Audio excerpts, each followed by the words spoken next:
Assalamualaikum warahmatullahi wabarakatuh.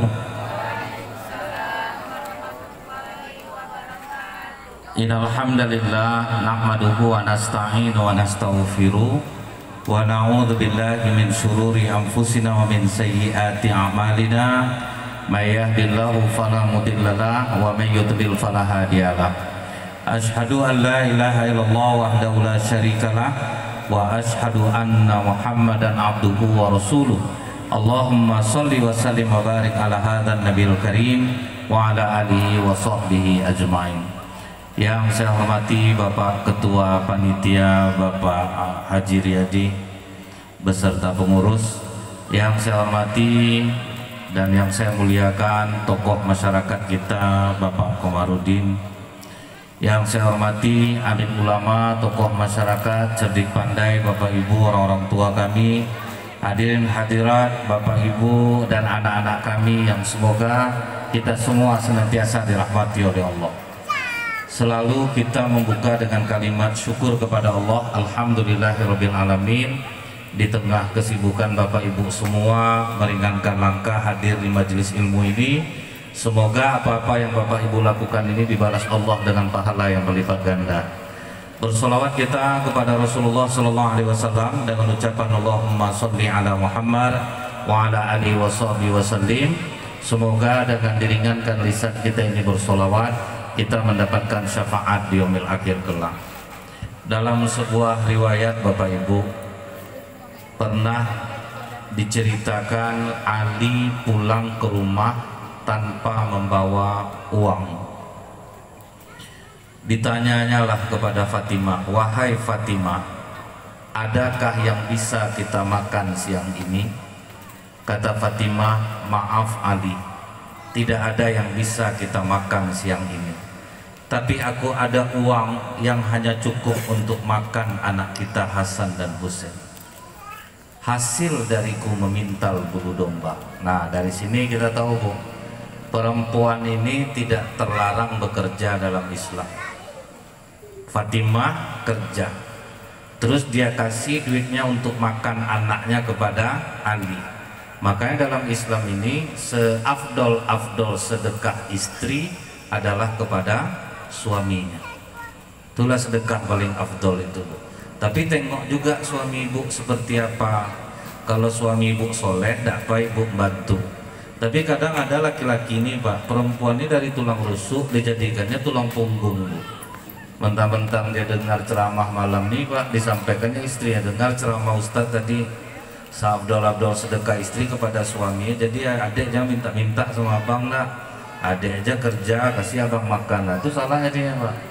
Kalau macam ini suami ibu jangan ini diamalkan ya, Bu, ya. Tapi kalau soleh silahkan amalkan.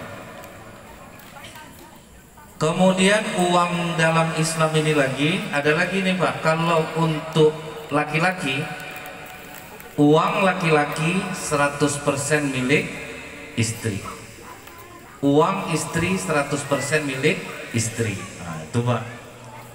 Jadi berapapun jumlah uang kita laki-laki ini, Pak, 100% milik istri. Tapi Bapak juga harus lihat juga istri Bapak soleha atau tidak. Kalau Bapak kasih semuanya kemudian diisinya dompet Bapak, ini untuk orang tua abang, ini bantulah dek abang, itu enggak apa kasih 100%, Pak. Ini dikasih 100% minta apa ya, Bu, beli minyak motor aja nggak dikasihnya. Sampai ada Bapak, Pak, jalan rapi dorong sepeda motor pagi-pagi. Apa dorong sepeda motor, Pak? Dia dikasih istri 10.000, cuma Ustadz beli lontong 8.000, tinggal 2.000 lagi. Itu dorong jadinya, Bu. Nggak ada uang minyak dikasih istrinya. Kalau macam itu istri Bapak pandai-pandai lah, Pak, nyimpan. Kalau enggak nanti menyesal Bapak. Jangan Bapak amalkan pula yang saya bilang nih. Jadi saling melihat ya, Bu, ya. Kalau suami ibu soleh, silahkan sedekah kepada suami. Kalau misalnya istri Bapak soleha, silahkan percayakan uang 100% kepada istri. Dibawalah oleh Ali uang yang dikasih Fatimah ini ke pasar, Bu. Sampai di pasar, Pak, dibelikanlah makanan. Setelah makanan dibeli, Ali pulang. Waktu Ali jalan pulang itu, Datang tetangganya yang miskin, Bu, menyapa Ali. Assalamualaikum Ali. Waalaikumsalam. Ada apa, Pak? Apa yang kau bawa itu, Ali? Aku membawa makanan untuk anakku. Kata tetangganya ini, maaf Ali, aku dan keluargaku sudah 2 hari tidak makan. Bolehkah aku meminta makanan yang kau bawa itu? Di rumah anak kandung tidak makan, Pak, tapi rupanya ada tetangga yang kelaparan. Makanya sedekah yang paling tinggi di dalam Islam ini, ketika di kita sempit dan sangat menginginkan kekayaan, terus ada orang yang membutuhkan, kita kasihlah kita sempit ini kepada orang yang membutuhkan, Bapak. Itulah sedekah yang paling tinggi. Kita kekurangan, tapi rupanya ada orang lebih membutuhkan, Bu. Berani kita, itulah sedekah yang paling tinggi dalam Islam. Kenapa Ali mau memberikan makanan yang untuk anaknya itu kepada fakir miskin ini? Pertama, Ali ingin mengamalkan sedekah yang tertinggi. Sedekah di saat dia sempit, itu yang paling tinggi dari Pak. Yang kedua, di zaman Rasulullah itu, Bapak Ibu, orang minta makan betul-betul karena lapar. Makanya di zaman Rasulullah itu, Pak, apa kata Rasulullah? Pekerjaan halal yang dibenci oleh Allah adalah mengemis. Jadi kalau Bapak Ibu jumpa di lampu merah ada pengemis, Bapak Ibu kasih, apa kata para ulama, Pak? Allah bukannya suka dengan kita, malah jadinya benci. Makanya di Jogja, siapa yang ngasih pengemis didenda 40%, Pak. Datang orang Indonesia ini bilang, sedekah 1000 kan nggak bisa bikin kita kaya, nggak juga bikin kita miskin. Bukan itu masalahnya, Bu. Bisa nular dia, Pak. Di lampu merah ada pengemis, ada tukang koran. Bapak Ibu kasih uang pengemis ini, akhirnya nanti yang tukang koran tuh ngumpul dia. Enak kita ngemis lagi, jual koran 500 untungnya. Ini gini aja dapat 2000, nah, itu bahaya itu, Pak. Di Kuwait, Bu, tertangkap pengemis, tabungannya 22 miliar, Pak. Di Jakarta tertangkap pengemis, di gerobak itu 42 juta uang, Bu. Makanya makin rame dia di Indonesia nih, Pak, karena itu salah satu yang enak. Orang Indonesia ini suka kasihan, makanya yang kita banggakan dari Indonesia nih, negara paling terdermawan nomor 1 di dunia, Pak, itu Indonesia, paling dermawan. Kemudian yang paling kepo, suka tahu aib orang Indonesia nomor 2 pula, Pak. Paling suka aib orang nomor 2 di dunia. Tetapi jamaah haji paling tertib di dunia di Mekah adalah orang Indonesia juga. Dan yang paling pembohong di Mekah orang Indonesia aja. Cobalah, Bu, dia pergi tawaf, sudah itu disuruhnya kawannya moto, dia sedang berdoa, kan berbohong nama itu, Pak. Dia tidak sedang berdoa, Kak, fotokan aku ya, Kak, ya, sedang gini gayaku. Nah, padahal dia tidak doa. Itu makanya Syekh yang di Masjidil Haram udah sempat marah dia sama jamaah Indonesia nih, karena suka bawa HP. Setelah itu nanti dia buat, hai guys, aku lagi di Ka'bah ya guys ya. Kalau ada yang mau titip doa, komen di bawah. Nah, kan nanti itu banyak komen, Kak doakan, Kak doakan, Kak. Padahal dia di situ tuh, Pak, ya, kadang banyak hanya untuk gaya daripada untuk ibadah. Banyak untuk foto-fotonya daripada untuk ibadah. Nah, itulah kelebihan orang Indonesia dan kekurangannya, Pak, di mata dunia. Nah, jadi Ali dikasihnya makanan yang seharusnya untuk anaknya kepada tetangganya yang kelaparan ini.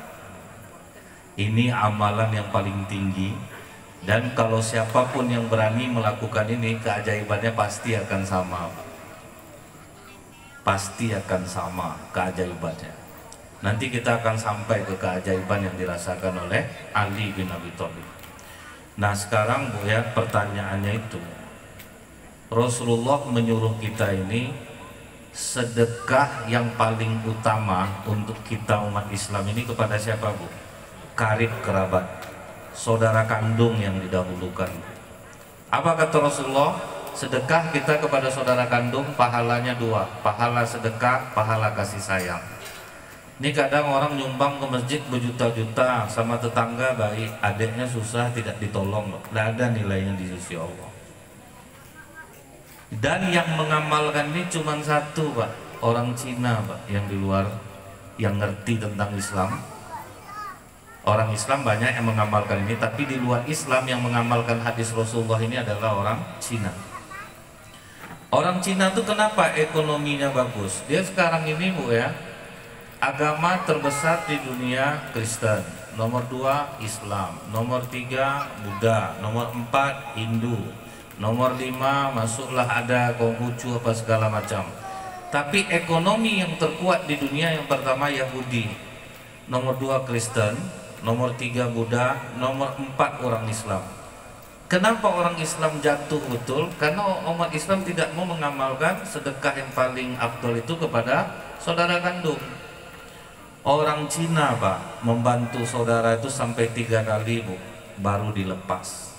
Misalnya datang saudaranya, kok aku butuh uang, buka lahan sawit, butuh dana sekian miliar. Itu langsung dikasih itu, Pak, dan penuh ngasihnya. Rupanya gagal, datang lagi, aku gagal kok, aku mau buka sarang burung walet, bangun ruko, berapa butuh dana, sekian miliar, kasih lagi. Beberapa tahun kemudian gagal, datang lagi, aku gagal lagi, aku mau buka kedai kopi aja, berapa, sekian ratus juta, dikasih. Kalau udah 3 kali baru dilepas, Pak. Tapi mereka rata-rata dibantu pertama aja itu udah lolos semuanya, karena bantunya penuh. Nah, kita orang Islam, Bu, nggak mau ngamalkan ini. Begitu adiknya datang ke rumah, Kak, ada duit kakak 40 juta, Kak, aku mau buka laundry. Ceramah yang dapat, Pak. Duduk kau sini dulu, kau waktu punya duit jangan sok. Makanya kan dari dulu kakak bilang panjang tuh buat ceramah, Pak. Habis ceramahnya panjang-panjang, kalau sekarang ya kakak nggak ada duit, ini uang 50 ganti ojek kau tadi kemari, ya itulah yang dapat. Makanya kita tuh nggak kuat. Sempat orang mengamalkan ini, Pak, masing-masing saudara yang kaya, dia biasa dalam satu keluarga ada satu orang yang dikayakan oleh Allah. Sebetulnya itu ujian bagi dia supaya dia nanggung adik-adiknya, tapi banyak yang nggak mau, menganggap kalau adiknya itu miskin karena dia pemalas. Jadi kadang dalam saudara-saudara tuh, Bu, yang miskin tuh lah yang paling kasihan, Bu. Asal ada acara di rumah dia yang tukang cuci piring di dapur, pokoknya bagian-bagian macam itulah, suruh masak, suruh ke pasar, atau duduklah dia anak beranak dekat piring tuh, Bu, kan? Bapak tuh makan di pintu, tidak berani gabung di depan. Nah itu lah. Pokoknya kalau ada nampak kita, Pak, ada acara di rumah orang, nampak satu orang nyuci piring, nah itu pasti yang paling miskin di antara saudaranya. Nah itu biasanya kita gitu. Nah jadi kita udah tahu nih ya, Bu, ya, Ali berani ngasih karib kerabat. Karib kerabat ini siapa? Tetangga dekat, termasuk, Bu, tetangga dekat kita. Makanya Ali kasih makanan itu kepada tetangganya yang miskin itu. Ali pun pulang ke rumah tanpa membawa makanan. Fatimah yang sudah lama menunggu, begitu dilihatnya Ali pulang tanpa membawa makanan, keluar air matanya, Pak. Cobalah, Bu, anak udah nunggu lapar, tahu-taunya suami tidak pulang membawa makanan. Ditanya oleh Fatimah, mana makanan untuk anak kita, Ali? Dijawab Ali, makanan itu sudah aku pinjamkan kepada Allah. Maksudnya sudah disedekahkan. Langsung dihapus Fatimah air matanya, Bu. Dipeluknya Ali, aku dukung sikapmu, Ali. Kau pasti punya alasan mengapa engkau melakukan itu. Itu kalau Fatimah istri Bapak. Kalau tidak azab, Pak, percayalah Bapak. Pas pulang tak bawa makanan, Bu. Mana makanan untuk anak kita, Bang? Tadi ada tetangga kita susah, Bang, kasih makanan. Bang, abang ada otak atau enggak? Anak udah jelas lapar, abang sedekah sama orang. Ayah ndak suami ya, Bang. Oh tuh hebohnya seminggu, Bu, udah hilang-hilang tuh. Tuh ke tetangga diceritakan semua tuh. Suami aku udah gila. Udah jelas dia lapar, disedekahkannya makanan. Datanglah tetangga tuh, kak aku bukan apa-apa kak, tinggalkanlah suami kakak tuh kak. Banyaklah langsung support lah. Itu nggak bagus macam itu tuh kak. Masa kakak mau suami macam itu, duit udah jelas duit kakak, sudah tuh disedekahkannya pula, kan nggak betul pengajiannya tuh kak. Udahlah tuh kak, udah saya bawa tuh bu. Nggak ada yang ngasih yang positif satupun tanggapan, semua negatif tuh bu. Jadi ini berat pak. Tapi Fatimah mendukung. Kemudian apa kata Ali? Sebentar Fatimah, aku akan pergi ke tempat Rasulullah. Mana tahu Rasulullah ada makanan untuk cucunya. Berangkatlah Ali pak. Di sini mulai keajaiban Allah terjadi. Datang orang bawa onta besar mendekati Ali. Orang Badui bu. Ali tidak kenal sama dia, langsung dia nyapa pak. Ali, beli onta aku nih Ali. Onta kau pula mau aku beli, anak aku aja nggak makan. Nggak usah bayar di depan Ali. Onta aku ini pasarannya 300 dirham. Aku jual sama kau 100 dirham aja. Tentu heran Ali bu. Ini kenapa nih orang, kalau memang besar labanya kenapa enggak kau aja yang jual? Dapat langsung proyek pak. Kita selama ini susah dapat proyek tuh itulah bu. Kita tuh enggak berani sedekah di saat sempit. Kita tuh mau di saat lapang aja. Kalau untuk kepentingan dunia, ibu beli baju, beli gamis, bapak beli sepatu, beli jam tangan, beli handphone, ikhlas semuanya pak. Ngajak anak jalan-jalan kemana aja ikhlas.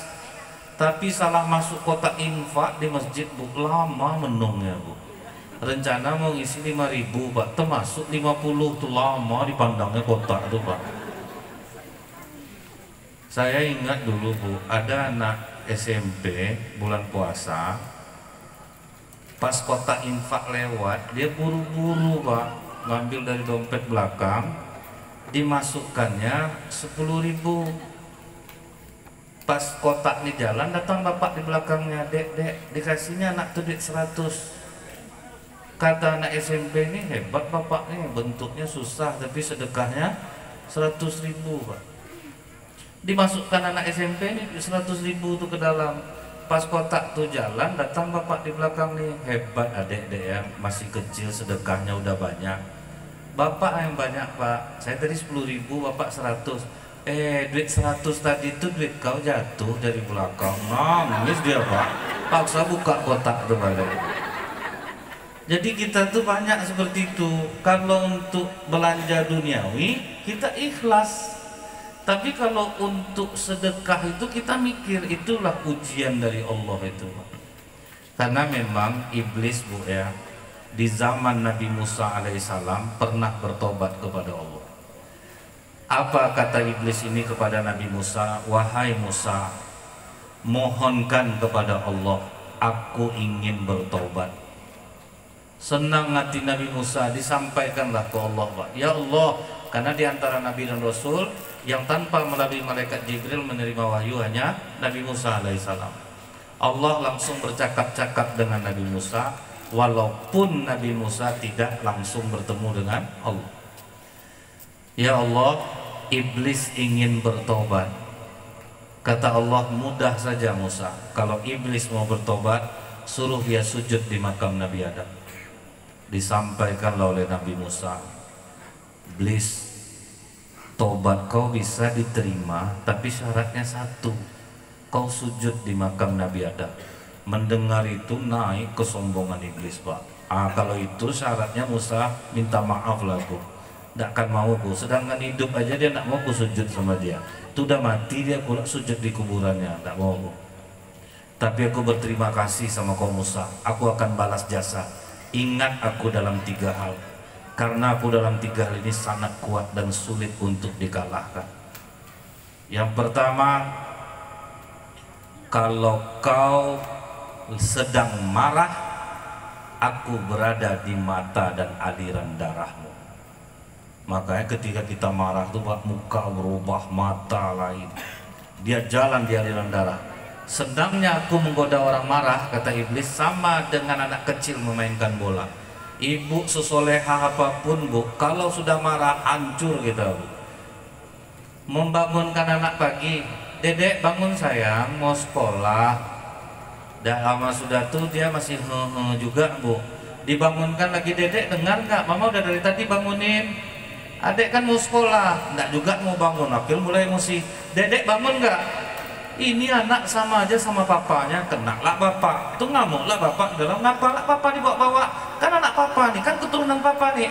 Mama baik-baik sedikit mulut mama ya Maya. Papa dari dulu bapak tahan-tahan nih. Apa yang bapak tahan-tahan? Udah mulai kemana-mana Pak. Sampailah hina menghina bapak sama mama. Pantas saja anak macam ini, mama adek tuh tahu ndak sampailah ke mamanya. Bang, abang tutup mulut abang, bapak abang ingat abang ada kemana-mana ya Pak. Itulah kalau marah tuh Bu ya, hancur semua Pak. Makanya kata Rasulullah, kalau kita sedang marah, perbanyak mengucapkan a'udzubillahi minasyaitonirrajim. Tapi dalam hati Bu, jangan pas Ibu kelahi sama bapak berantem, itu di muka bapak Ibu baca itu bertambah kelahinya Bu. Pas sedang berantem Pak, a'udzubillahi minasyaitonirrajim, itu ngamuk suaminya. Abang adek bilang setan, nah itu tambah menjadi dia jadinya. Dalam hati aja sering baca itu. Yang kedua kata iblis, kalau kalian ingin bersedekah segerakan, karena kalau tidak aku yang akan menahannya. Makanya sering orang menyesal habis sedekah itu Bu. Habis sedekah apa pula kita kasih, daya sampai tanda macam-macam tuh Bu, macam hasutan setan itu datang. Memang seperti itu. Jadi kalau kita sedekah lambat aja berubah langsung tuh Pak. Ada orang terjun payung Bu, dia baru pertama kali terjun payung Pak. Pas di atas pesawat tuh Bu, berniat lah dia, ya Allah, kalau terkembang payung aku ini nanti, aku akan potong sapi dan mengajak orang-orang makan di rumahku. Rupanya pas loncat kembang payungnya Bu. Enggak jadilah ya Allah, kambing aja. Nah, ini kan udah selamat nih. Akhir sampai ke tanah ayam jadinya Pak. Jadi memang seperti itu. Bapak Ibu pasti akan merasakan siapapun yang bersedekah, dia lambat akan berkurang dayanya. Daya kuatnya akan ditahan oleh iblis. Nah yang ketiga kata iblis, hati-hati duduk dengan perempuan yang bukan mahram, karena aku sangat kuat dan sulit untuk dikalahkan. Makanya yang anak-anak muda berteman silahkan, tapi jangan main hati, karena iblis itu sangat kuat di masalah itu. Misalnya nih Pak, kita berhenti di lampu merah Pak, di depan kita ada perempuan seksi, itu zikir apapun tak mempan lagi Pak. Mau a'udzubillahi minasyaitonirrajim, hasbunallahu wa ni'mal wakil, astagfirullahalazim, tak bisa lagi tuh Pak. Itulah dahsyatnya godaan iblis terhadap masalah pandangan wanita. Dia kata Rasulullah, an-nazru sahmu masmumun min sihami iblis. Mata ini adalah busur panah iblis. Faman tarakaha khaufan minallahi ta'ala a'tahullahu ta'ala imana yajidu halawatahu fi qalbihi. Siapa yang sanggup menahan matanya karena takut kepada Allah, Allah akan rasakan manis lezatnya iman di dalam hati. Jadi godaan mata kami laki-laki sama perempuan itu beda Bu.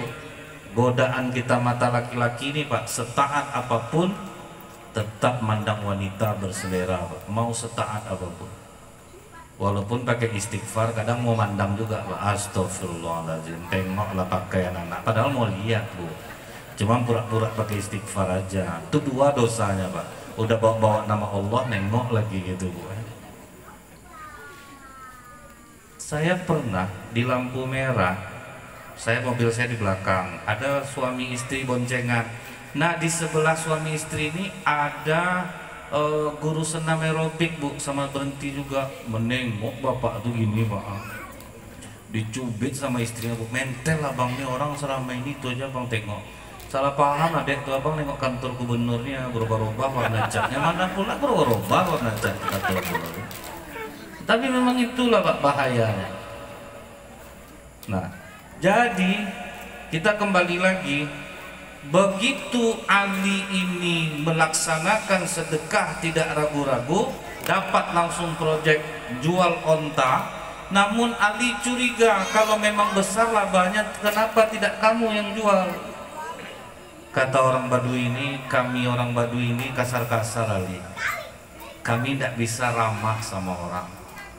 Jadi makanya lebih baik kau aja yang jual. Nah, jadi di sini jelas ya Bu ya, kalau kita berdagang itu ramah itulah kunci paling utama di awal. Di awal kuncinya ramah itulah. Jadi kalau ibu kurang sabar, jangan jual-jualan di majelis taklim. Ini kadang kan ada bawa jilbab, bawa mukena. Kak, tengok-tengok lah mukena ini berapa Kak? 350 aja, nggak bisa 125. Tengok dulu ya. Nggak pernah nonton TV ya waktu. Tengok mereknya, kalau macam ini nggak usah jualan. Apalagi kadang Bu ya, muka cerumut, dia zikir di tangan, tapi dia jualan, mana mau orang belanja Pak? Dipilih-pilih orang telur ngamuk, dia tidak usah pilih telur tuh Kak, sama bentuk telur tuh semuanya. Siapa yang mau belanja sama orang macam itu? Jadi masuk akal oleh Ali. Oke, aku bantu jualkan. Nanti kalau laku kemana kau aku cari? Cari aja aku di pasar Ali.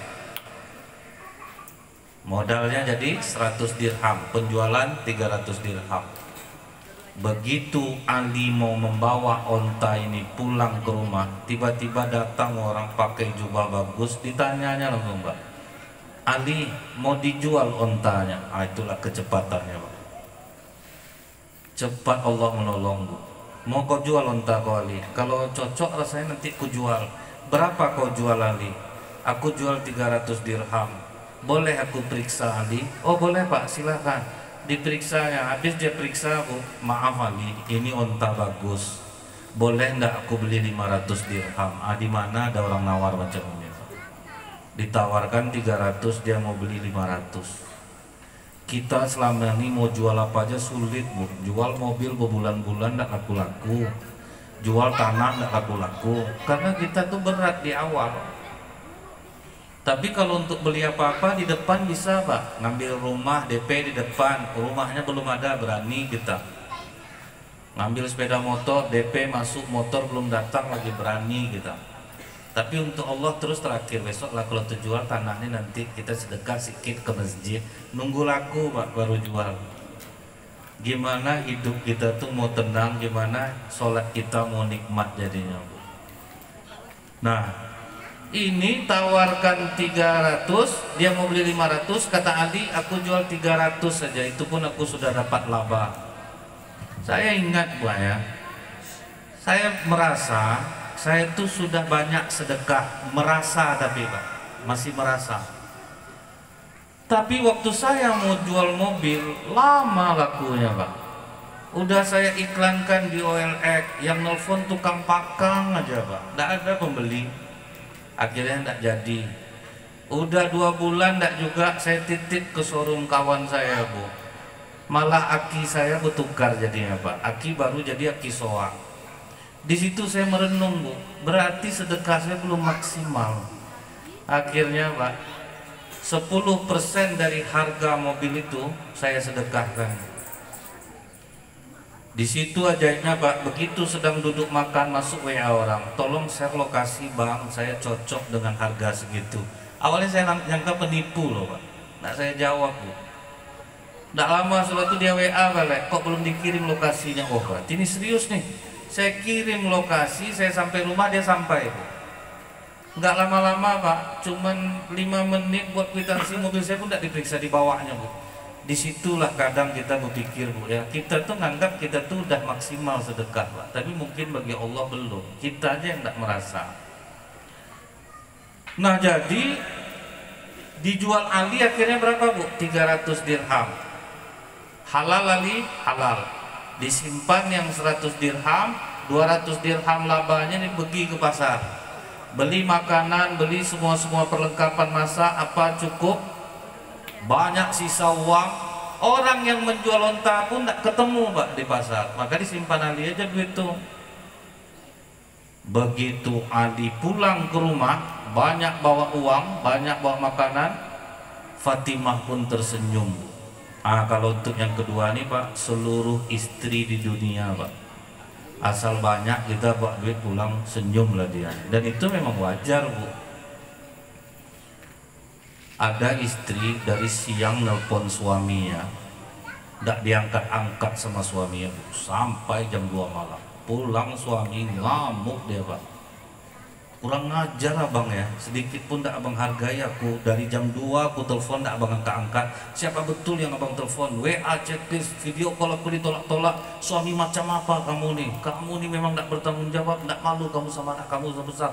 Macam-macam lah dimaki-maki istrinya Bu. Langsung dibuka suaminya di dompet Bu. Minta maaf abang ya dek ya, tadi di kantor ada bos, kami sedang rapat. Ini ada rezeki untuk adek. Cemas adek bang. Paling tidak abang kasih kabar, bisa berubah Pak. Dari setinggi-tinggi itu marah Pak, langsung berubah. Itulah kekuatan uang tuh Pak. Memang pemersatu bangsa tuh Pak, uang tuh. Kalau dibawa baik-baik dia. Nah itu, tapi kalau yang Fatimah tadi, waktu tidak ada makanan sabar, kemudian dapat makanan, alhamdulillah bersyukur itu wajar. Kata Ali, ajak anak-anak kita makan Fatimah. Aku akan menceritakan keajaiban sedekah di saat sempit ini kepada Rasulullah. Begitu Ali sampai ke Rasulullah, langsung Rasulullah tersenyum dan menjabat tangan Ali. Selamat untukmu Ali. Selamat untuk apa ya Rasulullah? Bukankah kau bersedekah makanan diganti Allah dengan penjualan onta yang untung besar? Terkejut Ali. Dari mana kau tahu ya Rasulullah? Ali, ketika kau memberi makanan seharusnya untuk anak kandungmu kepada tetanggamu yang miskin itu, aras Allah bergetar Ali. Malaikat takjub dengan apa yang kau lakukan, sehingga malaikat memohon kepada Allah untuk menolongmu. Ketahuilah olehmu Ali, badui yang menjual onta kepadamu adalah Jibril, badui yang membeli ontamu adalah Mikail. Malaikat langsung turun menolong orang yang sedekah di saat sempit. Cuman kalau kita sekarang janganlah tunggu malaikat bawa onta Pak, tentu beda lagi Pak. Dan ingat Bapak Ibu, jangan pernah sedekah itu untuk mendapatkan keuntungan duniawi. Kan ada orang sering diiming-iming. Kan ada tuh ayat manja abil hasanati falau asru amsalihah. Satu kebaikan yang kita buat 10 kali lipat diganti Allah. Tapi tidak selamanya dalam bentuk uang Pak. Badan sehat, rezeki enggak Bu? Anak-anak baik, rezeki, suami baik, istri baik, rumah tangga aman, itu rezeki Pak. Jadi tidak selamanya rezeki itu hanya uang. Ada dulu Bu, sopir, dia dengar ceramah ini Pak, satu kebaikan yang kita buat 10 kali lipat diganti Allah. Rupanya dia pas hadir di pengajian tuh bawa duit 200.000 Bu. Kalau betul lah kata Ustaz, ini berarti kalau 200 kali 10 jadi 2 juta. Iya kalau enggak mati ya Bu. Enggak marah aku sama istri aku hilang duit ganti. Udahlah tes aja lah Allahnya agak 100 dulu. Pas lewat kotak infak ditesnya lah masuk 100.000 Bu. Sejak itu ditunggunya Pak untuk dibalas Allah dalam bentuk uang.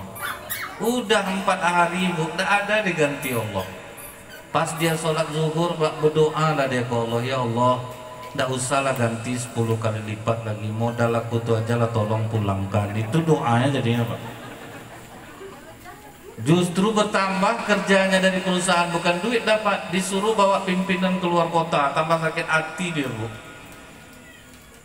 Sedekah dia tidak diganti Allah, malah kerjanya yang bertambah Pak. Kesal betul dia Bu selama di luar kota tuh. Tapi pas pulang Pak, rupanya bosnya dapat rezeki. Dikasih bosnya duit dalam amplop. Ini kasih buat istri kamu ya. Karena dia sedang kesal Pak. Ya Pak, makasih Pak, tolong di laci mobil aja. Nggak dibukanya Pak amplop tuh. Habis dia ngantar bosnya, dia pulang ke rumah, diambilnya lah amplop yang dikasih bosnya tadi, langsung dilemparnya ke istrinya pas masuk. Ini dari bos abang tuh ada. Ya ngapa abang main lempar? Diam lah, capek abang nih. Abang mau mandi lu, mandi lah dia. Pas sedang bersampo-sampo, bersabun-sabun badannya, teriak istrinya dari dalam, bang, keluar bang. Bersampo-sampo itulah dia keluar, mata pedih Pak, pakaian tuh. Kenapa dia teriak-teriak? Alhamdulillah bang, 1 juta rupanya dikasih bos abang. Masa iya deh, iya hitung lah bang. Dihitungnya hilang pedih matanya Pak, hitung gitu. Rupanya betul 1 juta. Langsung dia bu istighfar, astagfirullahaladzim, astagfirullahaladzim. Tambah heran istrinya, bu, abang kok istighfar bang? Kok nak ngucap alhamdulillah? Rupanya dia ngucap istighfar 2 penyesalan dia, bu. Yang pertama pak, kalau tahu 1 juta isinya kenapa nggak dipotong dulu 500 baru dikasih ke istri. Karena kalau udah sampai ke istri kan nggak bisa minta lagi pak. Itu yang paling disesali dia. Nah yang kedua, kalau tahu lah diganti Allah 10 kali lipat, kenapa aku nggak sedekah 200 hari itu? Jadi kita tuh aneh, kita tuh selalu menganggap uang itulah rezeki pak. Padahal banyak nikmat Allah di sekitar kita. Oke, itu Ali bin Abi Thalib merasakan. Ada enggak di zaman sekarang orang yang terjadi keajaiban seperti itu? Di Surabaya, bu. Sepasang suami istri di Surabaya, dia ngontrak warung jual nasi. Kontrakannya murah, 3 juta cuman 1 tahun, Pak. Namun, bu, 7 hari menjelang jatuh tempo, duitnya baru ada 1 juta, berarti kurang 2 juta lagi. Apa katanya sama istrinya, Dek, abang ada dengar Ustadz ceramah, sedekah yang paling baik di saat kita miskin dan sangat menginginkan kekayaan. Jadi menurut abang gimana? Uang kita kan ada 1 juta nih, Dek, kan kurang 2 juta lagi. Kita sedekahkan aja 1 juta nih, kan kita dalam keadaan sempit nih. Sempat diganti Allah aja 10 kali lipat kan udah 10 juta, bayar kontrak 3 juta, masih bisa kita pegang-pegang 7 juta. Ngamuk istrinya, Pak. Abang tuh itulah, jangan dalami kali pengajian ustadz tuh dia ngomong aja pandai itu katanya. Kadang ustadz tuh lewat kota infak diam aja dia. Betul pula, bu, rupanya jamaahnya memperhatikan, Pak. Datang suaminya menguatkan, itu kan bukan kata ustadz ya, itu kan kata Allah. Terserah abang lah. Kalau abang mau sedekah silahkan, sebelum diganti Allah 10 kali lipat jangan abang tidur di kamar. Itu ancamannya, Pak. Tidak peduli suaminya nih, Pak, disedekahkannya 1 juta itu kepada orang-orang yang membutuhkan. Tinggal 6 hari, tidak ada nampak keajaiban Allah. Tinggal 5 hari, tambah jauh. 4 hari, tambah jauh. Tidak ada tanda-tanda dibalas Allah. Sampai hari 3 hari lagi, 2 hari lagi, 1 hari lagi, tidak ada keajaiban Allah. Keajaiban Allah terjadi pada hari pembayaran, Pak. Begitu hari pembayaran, bu, disitulah datang keajaiban Allah. Apa keajaiban Allah? Kena usirlah dia dari warung itu. Nah, itulah keajaiban. Jadi jangan Bapak Ibu kira, oh kalau kita sedekah terus hidup kita nyaman, enak. Bukan itu, Pak. Allah beda caranya nolong tuh, bu. Dia kita minta A, kadang dikasih Allah Z. Sabar kita, tabah kita, baru kita dapat keajaiban. Sampai apa kata istrinya, ini gara-gara kelakuan abang. Udah waktu itu udah dibilang, udah ditahan-tahan, masih juga abang berkeras-keras. Nah sekarang kita kena usir, apa yang harus kita lakukan? Datang suaminya bilang, Dek, makin sulit kita di jalan Allah, berarti Allah bukan mau ganti 10 kali lipat, tapi 700 kali lipat. Di dalam Al-Quran Allah mengatakan, oh udahlah bang, udah usah bawa dalil lah bang. Abang udah salah, masih juga egois. Ini sekarang kita kena usir, apa yang harus kita lakukan? Ya udah, Dek, jalani aja takdir ini. Jual styling, jual kompor, jual kuali, jual sendok, jual semua ya, Pak. Dapatlah untuk nyewa rumah 3 bulan. Untuk makan jual HP 2 biji. Tapi sedikit pun suaminya ini tidak ada buruk sangka ke Allah. Udah 3 hari dia dikontrakan, Pak. Diajaknya istrinya jalan-jalan.